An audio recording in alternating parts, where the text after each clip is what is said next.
This news is funded by viewers like you. Please support our work at democracynow.org/give.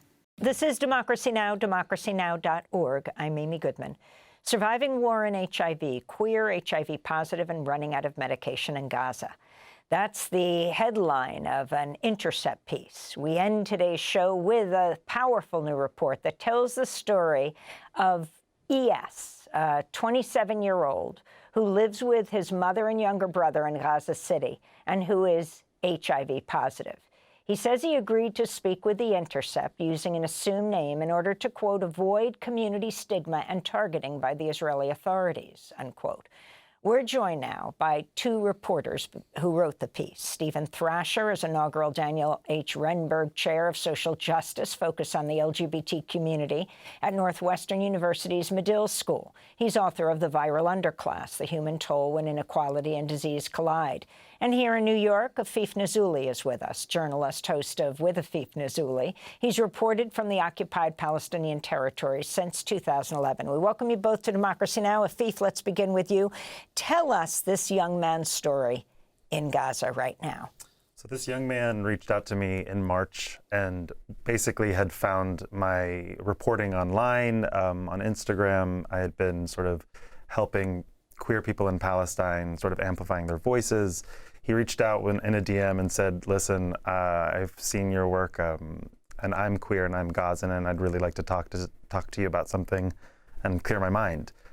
After a bunch of voice notes back and forth, he kind of revealed that he had contracted HIV about 10 years ago and that he was essentially running out of medication because of the genocide. And it was hard for him to sort of ask for help, but it was obvious that he needed help.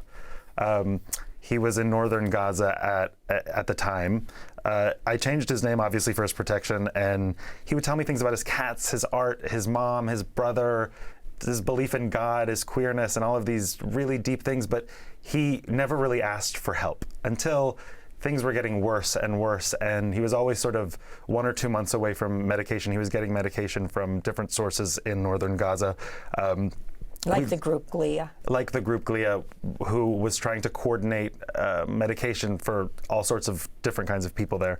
But we found out that, depots were being targeted by Israeli airstrikes. There was limited supply. He was getting medication from a doctor's brother who had taken medication and put it in his house. It was always just sort of a race against time. And over the summer, his brother would brave the streets. I remember in July, his brother sort of braved the streets and went and sort of picked up more medication, but it was still very limited in amount. And we discussed kind of going further into publishing a story. So we started recording our conversations. In October, his house was targeted. He barely survived. His mother and his brother and him were displaced. It became extremely important to get this story out as soon as possible. Dr. Thrasher reached out to me sort of almost divinely in alignment. It just felt so right. And he said, listen, this story is really important. Let's listen to some of these tapes that you've got.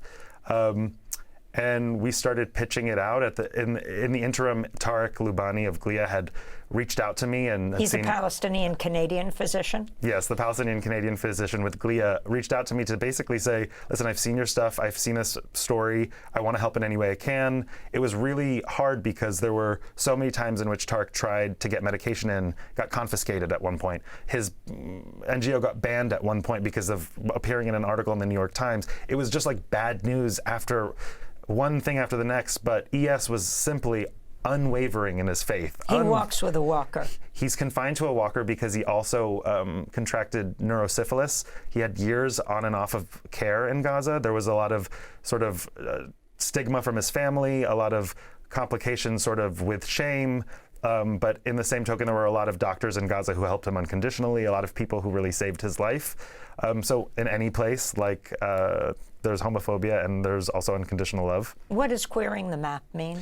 Queering the Map is a resource that I found early on in the genocide around October or November, where there are people around the world who upload sort of messages to each other just about where they're at, where they are in the world, and what their experience is. And I, sort of went to Gaza and I went to the West Bank and I started uploading messages that I had found. And that actually brought in a lot of queer people that I started speaking to in Gaza. This is not the only person in Gaza that I'm speaking to. There's trans people in Gaza. There's people who are gay men, lesbian. Obviously, we know that, but it's very helpful when you have the stories to amplify, because then you can really give specificity. Has ES tried to get out of Gaza? He really didn't try for a really long time. He loves Gaza. He loves the beach. He loves his home. He actually was a student in high school here in the United States. Yes, he was. He had gotten a full scholarship, not only to high school, but then later for some years in college, before he contracted and decided he couldn't handle being HIV positive alone without his family and away from Gaza. So he decided to go back. And I think now I think in the later stages of our conversations, evacuation seemed a lot more compelling to him. But again, he loves Gaza. He doesn't want to leave, but he has to. Stephen Thrasher, it's great to have you back on Democracy Now! Professor Thrasher, talk about how HIV spreads more quickly in war zones. Well, HIV has given the world lots of ways to learn about how to be in better relation to our own health and how to navigate with this virus. And something a lot of people don't know is that prior to HIV, healthcare workers didn't wear gloves. There are all these universal protocols that we now take for granted. If you're old enough, I don't know if you remember this, Amy. I remember my dentist not using gloves as a child. And there are all these practices that came up that were developed that not only prevented HIV transmission by assuming everyone potentially could have HIV, but that had many benefits for all kinds of health matters. None of those precautions can be followed in Gaza, and it has nothing to do with the professionalism of healthcare workers. They are heroes and angels. 1,000 of them have been killed. Maybe hundreds are being held in torture camps right now.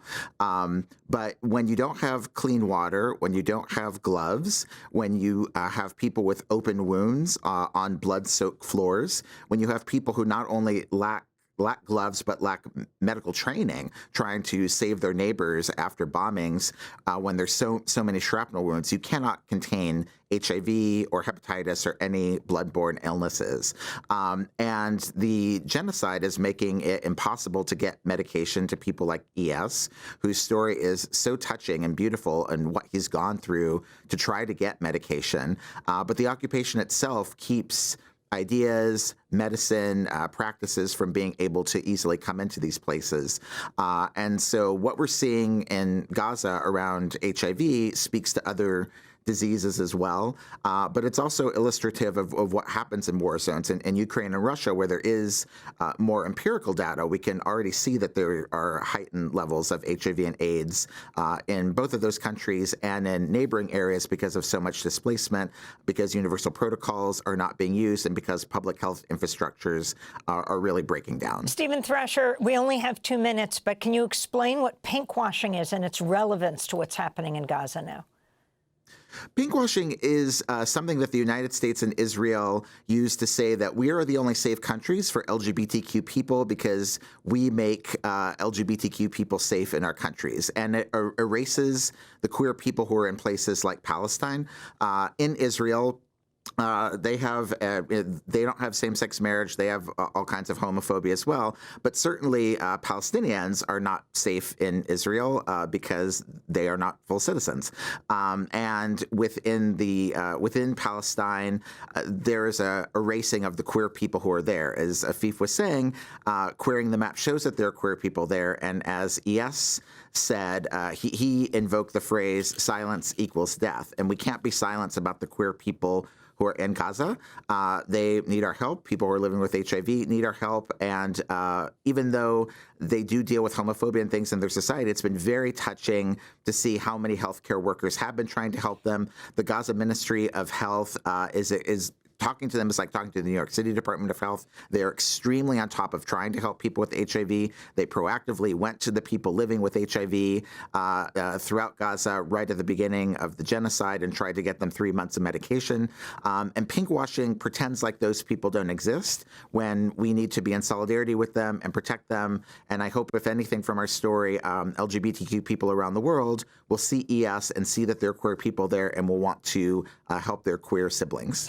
We We just have 30 seconds, Professor Thrasher, but an update from you on where you stand at Northwestern as a professor at the Medill School of Journalism.